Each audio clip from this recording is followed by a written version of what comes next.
Recent గా America army Bangladesh లో తిష్టవేసింది. అయితే కొంతమంది ఏమంటున్నారంటే ఇండియా మీద కోపంతో ఇండైరెక్ట్ గా అమెరికా బంగ్లాదేశ్ లోకి వచ్చి చేరింది అంటున్నారు. అమెరికా ఆర్మీ మయన్మార్ ఆర్మీతో ఎక్సర్సైజ్ చేయడానికి వచ్చింది.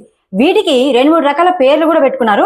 కాసేపు ఈ మ్యాటర్ పక్కకు పెడదాం. ప్రపంచంలోకెల్లా 3వ అతిపెద్ద రేర్ ఎర్త్ మెటీరియల్స్ ఉన్న ఏకైక దేశం మయన్మార్. మయన్మార్ లోని ఆర్మీ చైనాలో తక్కువ ధరకే ఆర్మీ సరుకులు దొరుకుతున్నాయని చెప్పి కొన్ని సంవత్సరాల నుండి చైనా నుండి ఆర్మీ సరుకులు తెప్పించుకుంటూ మెల్లమెల్లగా మయన్మార్ ఆర్మీకి చైనాకి మధ్య బంధం బలపడింది. అదే అదునుగా చేసుకుని మయన్మార్ లోని ఆర్మీ సాయంతో మయన్మార్ లో ఉండే రేర్ ఎర్త్ మెటీరియల్స్ ఇంపోర్ట్ చేసుకుంటుంది చైనా. ఇప్పుడు అమెరికాకి చైనా మీద ఎంత గ్రడ్జ్ ఉందో సపరేట్ గా నేను చెప్పాల్సిన అవసరం లేదు.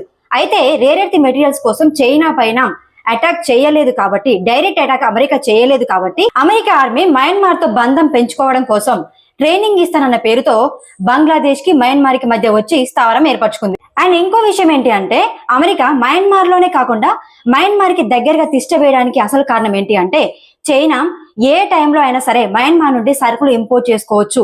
అండ్ చైనా నుండి మయన్మార్ కి, మయన్మార్ నుండి చైనాకి ఎక్కడి నుండి సరుకులు ఇంపోర్ట్ చేసుకుంటున్నారు అని తెలుసుకోవడం అమెరికాకి చాలా important. That is the main point ఇక్కడ.